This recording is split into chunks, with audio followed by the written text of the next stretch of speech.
Hello and welcome back to another TheGimpWiz tutorial. This is actually my third tutorial today, and I'm just making this tutorial because I watched Came to Know How's tutorial on that 3D text, and I don't have Cinema 4D, but I do have Blender, and I'm just going to show you how to do that 3D effect in Blender. It's pretty simple. Just open up your Blender. I have Blender 2.5 Alpha 2, and to get that, just go to blender.org and just download the newest one. So open it up. And if you've ever used any of the blenders, you'll know that this is it's just the best looking one. It's the best overall, the easiest one to use. So once you come up with this, just click out of it. Now you start off with this box. If you've never used Blender before, then this will actually be pretty simple even if you've never used Blender before. So put your mouse over this box, hit X, and then delete this.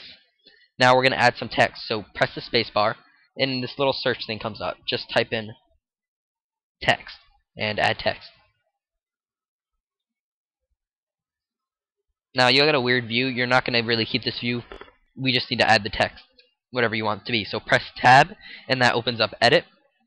So for now I'll just type in GIMP, and then just hit Tab to go out of editing view. Now go down here, click on View, and click on Camera.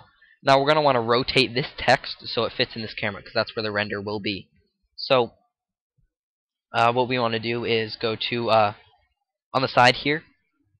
Let's see. You want to go to this one right here, the object, and it gives you transform. This will help you to align it within this box. So, actually, you can't really see that, so I'll tell you. These little arrows right here move the text. It's actually, since it's a 3D program, it has 3 instead of just X, Y. It also has Z. Z is the 3D perspective. So this blue one, I think is Z, moves it out. That one moves it in. That one moves it that way. So what we're going to do is try to fit it into this box. So I'm just going to reset all these to 0.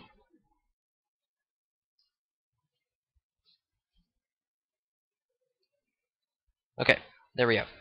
And it starts out like this. So we're going to want to get it up like that so it's high enough, and then we're going to want to, not that way, bring it over a little bit so it's right about in the middle of this. Now we're going to want to take the rotation tool, and this rotates the text. So this one right here, I'll show you once I rotate it. Actually, just rotate it 90. You don't have to drag it all the way. That just rotates it up. And this Y, just so you know, rotates it down. And that rotates it like that. So make these both 0 again. I was just showing you what those do. Now you're going to want to keep the Y like that and move,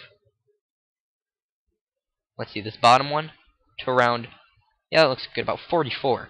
Now we're going to want to edit the text. So click on this F right here. This is the font, which is the text. So we're going to want to make this a little bigger. So right here under the font, just the size, make it bigger. Oops, that's a little too big. It's a lot of it too big. Oh, in case you're wondering, I'm just clicking and moving my mouse to move this. And you see, as we make it bigger, it gets out of angle. So you're going to have to adjust this accordingly. Probably shouldn't have to adjust the angle too much, just the location. Until it's right about in the middle. Right about there. That's pretty good right there. You can even rotate the bottom a little more. There we go. That's pretty good right there. So 7 degrees rotation, 44.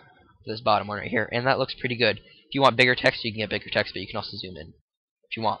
Okay, so now go back on this font. We're going to add the 3D. But first, we're going to make another one. So press Shift and D. This duplicates it, but don't move your mouse. Do not move your mouse or else it moves it. See, I'll just demonstrate, and you can move it anywhere. This duplicated layer. I just right-click to get out of that. So you want to press Shift D. Do not move your mouse, and hit Enter. Now, this will make another one, and what we're going to be doing with this one is taking this green arrow. Oops, not that green arrow. Never done it with this angle. Or maybe it is that green arrow. Okay, let's go back to the camera view. Sorry about that. Now, I forgot to mention the 3D. We have to add the 3D first before we can move it. So, this right here, extrude, makes it more 3D like that. The higher the extrude, the more 3D you get. The width fattens all the layers, as you can see in the corner of your screen probably, or fattens all the letters. I'm sorry. Depth, as you can see, gives you that little kind of like a indentation, like a bevel kind of thing on GIMP. Then resolution just makes it sharper and just finds all the points. Okay, so now that you have something like this, or however you want it, press Shift D and Enter. And now we want to move this back a little bit. Actually, before we move it, size it up a little. With that one, with the width, size the width up a little. Then move it back. There. That just gives a little indentation to it, and it's the same extrude and depth as the other one, so it blends nicely. So now that we have that, I'm not really going to show you how to color it, but I'll show you the technique too. So to color it, just click this right here. It's material. Then click New, and this brings up the dialog for coloring. Now you can set this however you want. The intensity makes it lighter and darker, and to switch between the two, you right click. So say I want the back layer, I put my mouse over it, right click, and I select the back layer. I want the front one, right click, and I select the front one. And you have to add a new one for each layer. So yeah, you can play around with these settings however you want. I'm not going to right now, just for the sake of time and because I don't really want to. Click ramp. This brings up like the gradient box where it modifies that little orb right there to apply the colors. And if you've used the older versions of Blender, you can also obviously see now that this is a much organized and much, in my opinion, better Blender than the old one. It just looks a lot better at the very least. Okay, so now that we have this, go to Render, Render Image. And there we go. That's our image.